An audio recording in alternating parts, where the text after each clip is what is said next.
দোয়া মাসুরা পড়ে এই দোয়াটা পড়ে সালাম ফিরাবেন। কবুল করবে কে? জুমার দিনে, আজকে কি বার? আজকেই তো জুমাবার।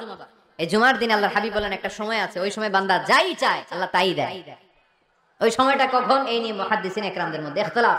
সবচেয়ে গ্রহণযোগ্য মত হচ্ছে আসরের পর থেকে শুরু করে সূর্য ডোবার আগ পর্যন্ত।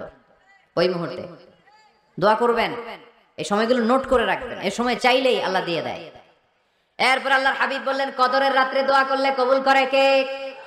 আমরা বাংলাদেশে শুধু 27 পালন করি, বাকি 5 দিনের খবর নাই। এরকম আছে না নাই? 21, 23, 25, 27, 29 এই 5টা বেজর রাতে, যে কোনো রাতে কদর হয়ে যেতে পারে। আমরা নামাজ পড়ি কোন রাতে? 27, সারা রাত কানতে কানতে শেষ। ওদিকে কদর চলে গেছে 23 তারিখ।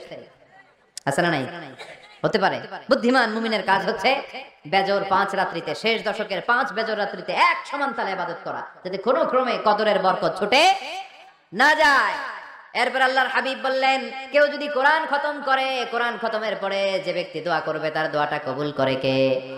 মান খাতামাল কোরআন ফালাহু দাওয়া মুস্তাজাবা। কোরআন খতম করার পরে দোয়া করলে আল্লাহ দোয়া কবুল করে।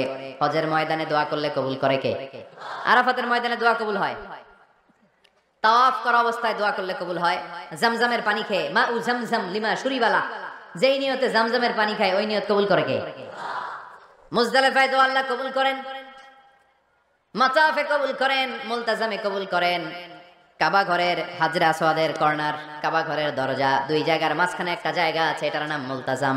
এইখানে হয় ধাক্কা ধাক্কি, সুযোগ হলে ওইখানে দাঁড়িয়ে ওইখানে টাচ করে শরীর লাগিয়ে দোয়া করবেন, কবুল করবে কে? কিন্তু সুযোগ পাওয়া যায় না। এক